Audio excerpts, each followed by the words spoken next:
கிறிஸ்துவுக்குள்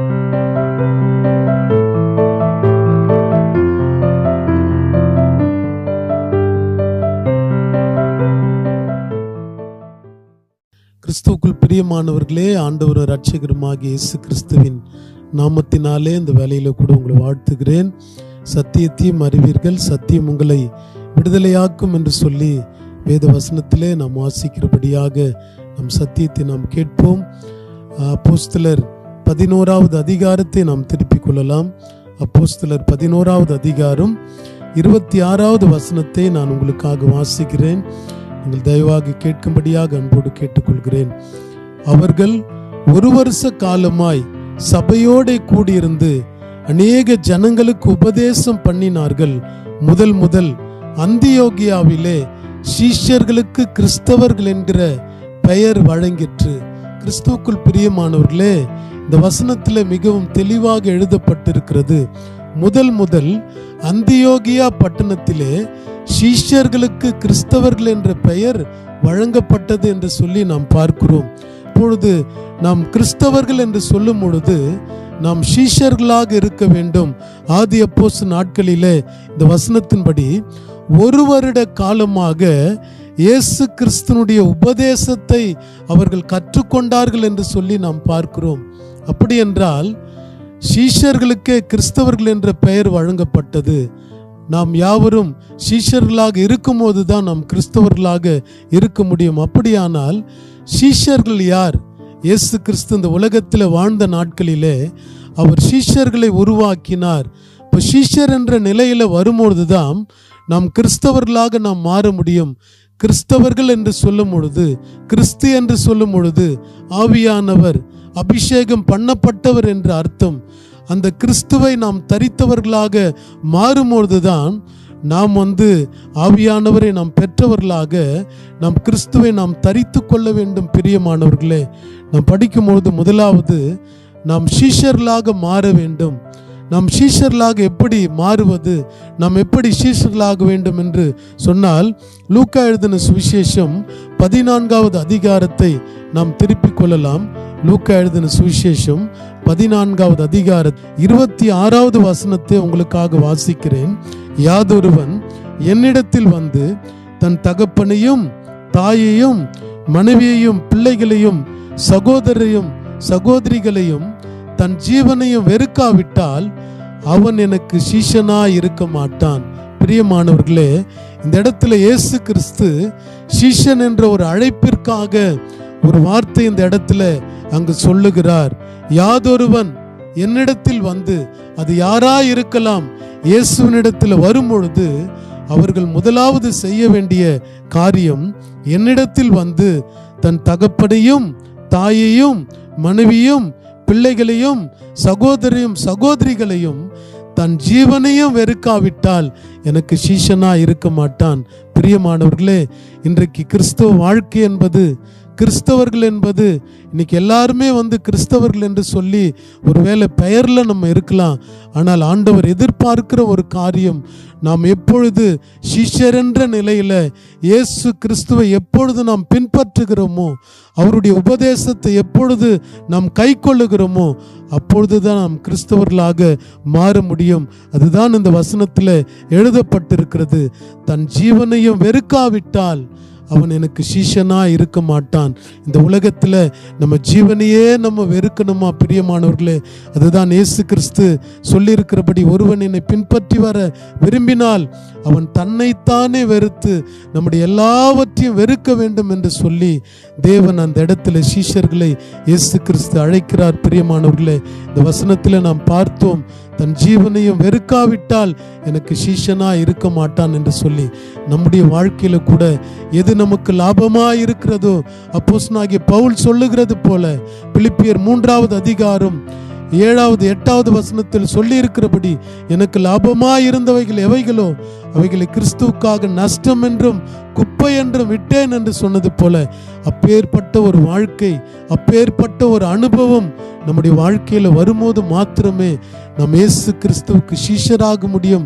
நாம் சீஷர்கள் ஆனால்தான் நாம் கிறிஸ்தவர்களாக மாற முடியும். பிரியமானவர்களே, அநேக சத்தியங்களை நாம் கேட்டு இருக்கிறோம். அநேக வருடங்களாக ஒருவேளை நம்ம கிறிஸ்துவ வாழ்க்கையில் ஒருவேளை நம்ம பயணித்திருக்கலாம். நம்ம யாவரும் இயேசு கிறிஸ்துவை நம் முன்மாதிரியாக நோக்க வேண்டும். பிரியமானவர்களே, நம் சீஷன் என்கிற ஒரு நிலையில வந்தால்தான் நம் கிறிஸ்தவர்களாக மாற முடியும். அதே போல லூக்கா 14:27 வசனத்தில் நாம் பார்க்கிறோம். இந்த வசனத்தின்படி தன் சிலுவை எடுத்துக்கொண்டு எனக்கு பின் செல்லாதவன் எனக்கு சீஷனா இருக்க மாட்டான். ஒவ்வொரு நாளும் நம்முடைய வாழ்க்கையில அநேக பாடுகள், துன்பங்கள், உபத்திரவங்கள் வரலாம்.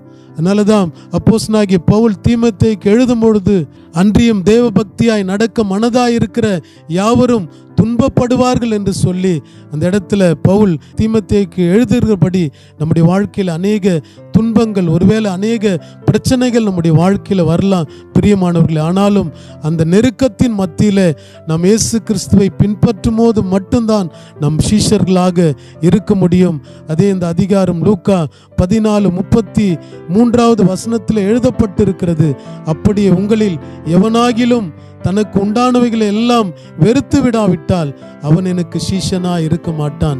பிரியமானவர்களே, நமக்கு உண்டான எல்லா காரியங்களையும் நம்ம வெறுக்க வேண்டுமா? பிரியமானவர்களே, இயேசு கிறிஸ்து அவர் தேவாதி தேவன். இந்த உலகத்துக்கு அவர் இறங்கி வரும்பொழுது பிலிப்பியர் 2வது அதிகாரம் 6வது வசனத்திலிருந்து சொல்லப்பட்டிருக்கிறது, அவர் தேவனுடைய ரூபமா இருந்தும் தேவனுக்கு சமமாய் இருப்பதை கொள்ளையாடின பொருளாக எண்ணாமல் தம்மை தாமே வெறுமையாக்கி அடிமையின் ரூபம் எடுத்தார், சிலுவையின் மரண பரியந்தம் தம்மை தாழ்த்தினார் என்று சொல்லி அந்த இடத்துல நம்ம பார்க்கிறோம். ஏனென்று நாம் கேட்கும் பொழுது, நாம் மாம்சத்தில் இருக்கிறபடியினால், நாம் மனிதர்களா இருக்கிறபடியினால் எபிரேயர் 2:14 வசனத்தின்படி பிள்ளைகள் மாம்சத்தையும் இரத்தத்தையும் உடையவர்களாக இருக்க அவரும் அவர்களைப் போல மாம்சத்தையும் இரத்தத்தையும் உடையவரானார் என்று சொல்லி எழுதப்பட்டிருக்கிறது. மரணத்தின் அதிகாரியாகிய பிசாசானவனை தமது மரணத்தினாலே அழிக்கும்படிக்கு என்று எழுதப்பட்டிருக்கிறது. பிரியமானவர்களே, தேவாதி தேவன், எல்லா மகிமையை படைத்த தேவன் நமக்காக இந்த உலகத்தில் ஒன்றும் இல்லாத மாம்ச சரீரத்தை அவர் எடுத்து வந்தாராம். பிரியமானவர்களே, அவர் தேவனுடைய ரூபமாய் இருந்தோம் தேவனுக்கு சமமாய் இருப்பதை கொள்ளையாடின பொருளாக எண்ணாமல், அந்த மகிமையை பார்க்காமல் ஒரு சாதாரணமான ஒரு மனிதனாக அவர் இறங்கி வந்தாராம். நம்முடைய வாழ்க்கையில கூட அவரே அந்த இடத்தை வெறுத்து வரும் பொழுது நம்முடைய வாழ்க்கையில இது சொற்பமான ஒரு காலங்கள், பலத்தின் மிகுதியால ஒருவேளை 80 ஆண்டுகள் என்று சொல்லி சங்கீதம் 90வது சங்கீதத்தில் எழுதப்பட்டிருந்தாலும் அது சஞ்சலமாகவும் துன்பமாகவும் இருக்கிறது என்று சொல்லப்பட்டிருக்கிறது. இது நிலையில்லாத ஒரு வாழ்க்கை, இந்த பூமியின் வாழ்க்கை ஒரு அற்பமான ஒரு வாழ்க்கை, இது ஒரு டெம்பரவரியான ஒரு வாழ்க்கை. பிரியமானவர்களே, ஆனாலும் நமக்கு நிரந்தரமான ஒரு வாழ்க்கை, பர்மனண்டான ஒரு வாழ்க்கை ஒன்று இருக்கிறது என்று சொன்னால் அது பரலோகம். அந்த பரலோகத்துக்கு நம்ம போக வேண்டும் என்று சொன்னால் நம் சீஷன் என்கிற ஒரு நிலையில நாம் இருக்க வேண்டும். பிரியமானவர்களே, இந்த வசனத்தின்படி அப்படியே உங்களில் எவனாகிலும் தனக்கு உண்டானவைகள் எல்லாம் வெறுத்து விடாவிட்டால் அவன் எனக்கு சீஷனா இருக்க மாட்டான். நம்முடைய உள்ளத்துல அல்லது நம்முடைய ஆவியில ஏதோ ஒரு காரியத்தை, தேவையில்லாத காரியங்கள், தேவையில்லாத பாவங்கள், பாவமான காரியங்கள், உலக ஆசைகள், இப்படிப்பட்ட காரியங்கள், அது பணமோ பொருளோ எப்பேற்பட்ட காரியங்கள் நமக்குள்ளே இருந்தாலும் அதெல்லாம் நம்ம வெறுத்து விட்டால் மாத்திரம்தான் நம்ம சீஷர் என்ற ஒரு நிலையில வர முடியும். அதுதான் இயேசு கிறிஸ்து தம்முடைய சீஷர்களுக்கு ஒரு அழைப்பை கொடுக்கிறார்.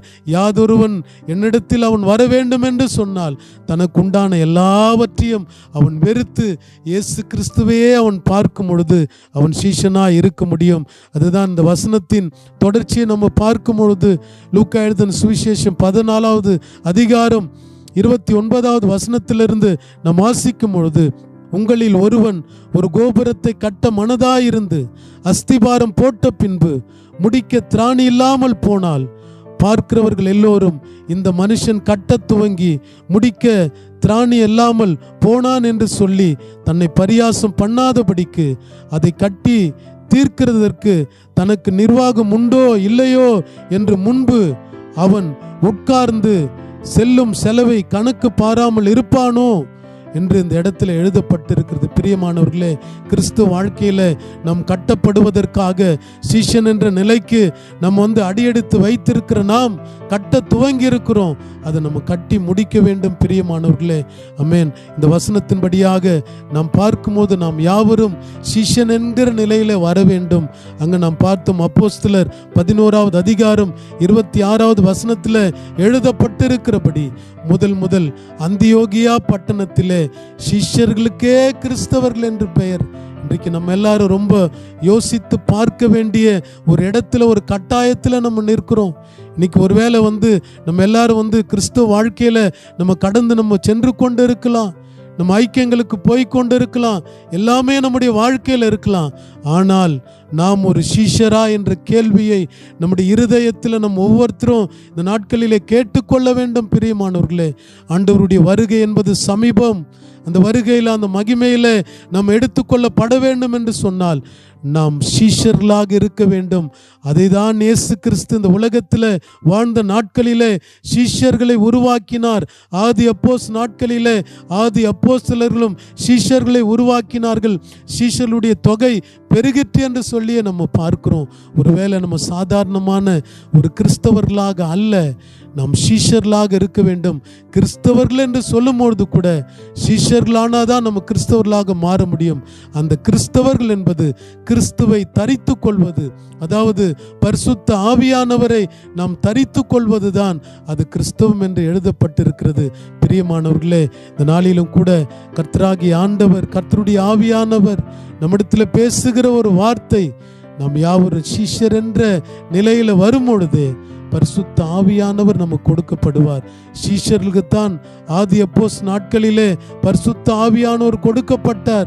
நம்முடைய வாழ்க்கையில எப்படியோ நம்முடைய பலவிதமான நிலைகளில் இருந்து கொண்டு நாங்கள் அபிஷேகம் பண்ணப்பட்டோம் என்று சொல்லி ஒருவேளை வஞ்சனையான வாழ்க்கையில நாம் ஏமாற்றப்படக்கூடாது. பிரியமானவர்களே, சீஷர்களுக்கே பரிசுத்த ஆவியானவர் கொடுக்கப்பட்டார்.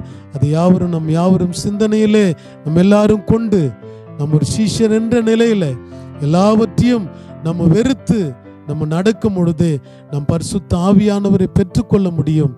கிறிஸ்தவர்கள் என்று சொன்னால் சீஷர்களே கிறிஸ்தவர்கள். இதுதான் வேதம் சொல்லுகிறது. அந்தியோகியா பட்டணத்திலே சீஷர்களுக்கே முதல் கிறிஸ்தவர்கள் என்ற பெயர் வழங்கிற்று. பிரியமானவர்களே, நாம் யாவரும் ஒரு சீஷன் என்ற நிலையிலே நாம் வரும் பொழுது நம் ஆண்டவர் எதிர்பார்க்கிற ஒரு உண்மை கிறிஸ்தவர்களாக நாம் இருக்க முடியும். அப்படி இருக்கும் பொழுதே அந்த நித்திய ஜீவன் நமக்கு கொடுக்கப்படும். பிரியமானவர்களே, அதிலே நாம் வாழும் பொழுது நம் ஆண்டவராகிய இயேசு கிறிஸ்து நம்மிலே அவர் பிரியப்படுவார். நம்மிலே அவர் சந்தோஷப்படுகிற ஒரு தெய்வமாக இருப்பார். ஆண்டவர் நம்மை ஆசீர்வதிப்பார். அப்படியே கண்களை மூடி நம்ம எல்லாரும் ஜெபிக்கலாம். அந்த வேலையில கூட நம் கண்களை மூடி நாம் ஜெபிப்போம். Thank you father. நன்றி அப்பா, நன்றியோடு துதிக்கிறப்பா. நல்ல தகப்பனே, தர்மையான வேலைக்காக நன்றி செலுத்துகிறோம்ப்பா. இந்த வேலையில கூட எங்கள் மத்தியில நீங்க பேசுனீங்களா, அதற்காக நன்றி செலுத்துகிறோம். ஆண்டவரே, முதல் அந்தியோகியா பட்டணத்திலே சீஷர்களுக்கே கிறிஸ்தவர்கள் என்ற பெயர் வழங்கப்பட்டதே, இதற்காக நன்றி அப்பா. நாங்களும் சீஷர் என்ற நிலையில நாங்கள் கிறிஸ்தவர்கள் என்று உம்மாலே ஆண்டவரே, ஜனங்களாலே அல்ல ஆண்டவரே, உம்மாலே அந்த புது நாமத்தை நாங்கள் தரித்து கொள்ள உதவி செய்வீராக. நன்றி அப்பா. இந்த வார்த்தை கேட்டுக்கொண்டு இருக்கிற ஒருத்தருக்காக இந்த வேலையில கூட ஜபிக்கிறப்பா. ஒருவேளை குடும்பத்தில் இருந்து தனிப்பட்ட விதத்தில் அமேன் கேட்டுக்கொண்டிருக்கிற ஒவ்வொருத்தரும் நீங்க ஆசீர்வதிப்பீராக. இவர்களுக்கு இந்த நாளிலே நீங்க கொடுக்கிற வார்த்தை முதல் அந்தியோகியா பட்டணத்திலே சீஷர்களுக்கே கிறிஸ்தவர்கள் என்ற பெயர் வழங்கப்பட்டது என்று சொல்லி கேட்டார்கள். அதற்காக நன்றி அப்பா.